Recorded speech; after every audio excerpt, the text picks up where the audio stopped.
What's up, lovely people? Happy Friday, and happy International Women's Day. We'll start this March 8th by putting the spotlight on two difference-making women whose lives and actions shine bright to this day. First up, civil rights pioneer Claudette Colvin. At the age of 15 in the year 1955, she refused to give up her seat to a white passenger on a bus in Montgomery, Alabama. That was 9 months before Rosa Parks famously did the same. For her act of protest, Claudette was arrested and accused of violating the city's segregation rules and assaulting a police officer. She later petitioned to clear her record, and 66 years later, her request was granted in 2021. Claudette, who's now 84 years old, remained an unsung hero of the racial justice movement until the book about her life by Philip Hoos won the National Book Awards for Young People's Literature in 2009. Next, we honor the life of Kate Sheppard, an activist who helped New Zealand become the first country in the world to allow women to vote back in 1893. Originally born in Liverpool, England, she immigrated to New Zealand in her early 20s and became an activist as a member of the Women's Christian Temperance Union, which advocated for women's suffrage as a way to fight for liquor prohibition. Kate, however, took her activism way beyond that, become a leader in New Zealand's suffrage movement, fighting for issues ranging from representation in Parliament to freedom from wearing the corset. Her activism work in New Zealand and abroad inspired women's rights movements around the world rise up. Next up, we examine cutting-edge technology behind a human brain chip that can translate neural activity into commands on a computer. You may remember Elon Musk announced about 5 weeks ago that a person received an implant from his company Neuralink for the first time, but there are other companies like Synchron who have been implanting people in its clinical trial in the US for years. CNN's chief medical correspondent Dr. Sanjay Gupta goes behind the scenes with the folks at Synchron to learn how this groundbreaking technology aims at changing lives for the better. Up, down, left, right. Everything you are watching happen on this screen right now is being controlled only with Mark's thoughts. So that just sent out a health notification. Mm-hmm. He describes it as contracting and then relaxing his brain. It takes concentration. It's a pretty involved process. It's one I don't take lightly. This has all been pretty sudden for Mark. He was diagnosed with ALS in 2021. Mark has since lost control of his hands and arms. He will likely lose his voice. Mark didn't hesitate to sign up for a clinical trial to have this placed in his brain. It's called a Stentrode. To me, it gives me the opportunity to be able to continue to do things that I'm able to do now just by thinking about it. In the world of brain-computer interfaces, or BCIs, it is still early days. In fact, up until recently, it's mostly led to monkeys being able to play Pong. But Synchron was one of the first companies in the world to get FDA approval for human trials. Yay! And Mark is one of those first humans. That's awesome. Yeah. It's all the brainchild of this man, Dr. Tom Oxley. For people who have got paralysis or motor impairment, but they have that part of the brain still working, then if you can put a device in, get the information, get it out of the brain, then you can turn what previously was a signal controlling your body into a signal that controls a digital device. The Stentrode is the device that Oxley and his team at Synchron created. It's a cage of thin wired mesh with electrode sensors that can detect electrical brain activity, translate that activity, and then transmit it to devices such as a phone or a computer. It's amazing. That's all I can say. And just like a stent, it doesn't require open brain surgery. Instead, it's able to travel through the body's natural network of veins and sit in a major vein right in the middle of the brain.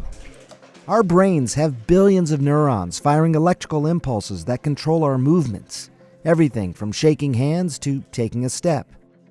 Each and every one of those actions is associated with a specific electrical signature.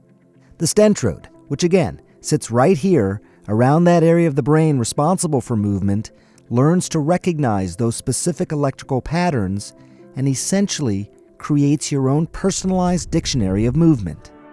It's a hope for patients of the future and a chance for Mark to continue living a full life now. Brain control interface Pong tournament. Exactly.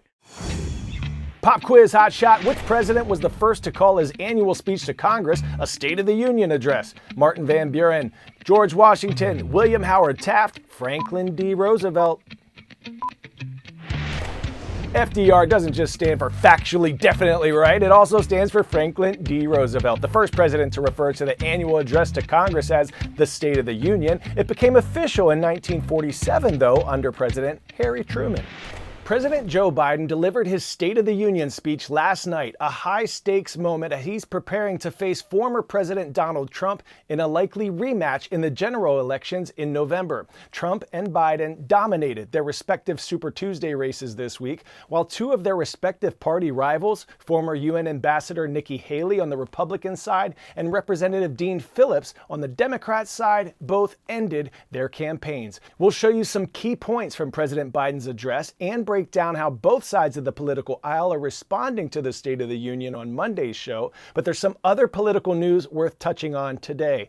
The U.S. Congress avoiding a partial government shutdown this week, agreeing to continue funding the government on a temporary basis until it can vote on individual spending deals, also known as appropriations bills. Top Democrats and Republicans have already agreed to 6 funding bills for various government agencies and are now working towards agreements for 6 others before a new March 22nd deadline. This is the first time since 2018 that Congress has not funded the government by tying all appropriations bills into a single deal.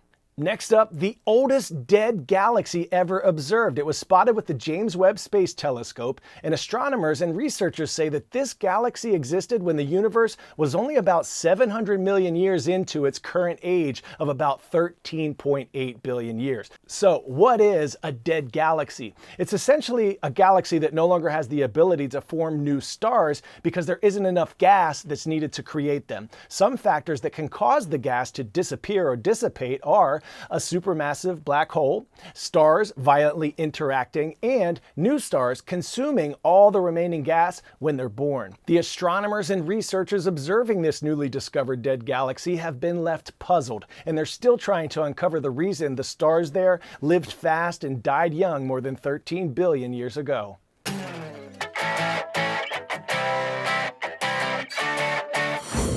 Today's story getting a 10 out of 10, a clash of competitors creating cardboard crafts that can coast across a snow-packed track without crashing. Our Jeremy Roth has more. On a snowy Pennsylvania mountain, where teams took to the powder in a kooky contraption crafting competition cleverly coined the Cardboard Classic. The creative competition is simple. Craft an elaborate sled from cardboard and try to make it to the bottom of the mountain. Easier said than done. But the designs did not disappoint. There was even a giant cardboard Johnny 5. I'm alive, Stephanie! You see, kids, Short Circuit was an 80s sci-fi comedy about a killer robot named Johnny 5 that gets hit by lightning, so naturally it comes alive, learns to read, finds love, and hangs out with Steve Gutenberg. It makes sense, right? It's science. All right, lovely people, remember this Sunday starts daylight saving time, so get your minds right. We'll be losing an hour of sleep. Got to rally up and do what we got to do. Now, what I have to do is show some love today to all the brave and the bold at Paragould High School, all the Rams in Paragould, Arkansas. We see you. And this shout out goes to the Blue Streaks closing out their week. Shout out to Warren Hills Regional High School in Washington, New Jersey. Rise up. Shine bright this weekend, y'all. You never know who, you never know when or how, but you can be the light that someone needs. I'm Coy Wire. This is CNN 10. It's been a blessing to spend this week with you.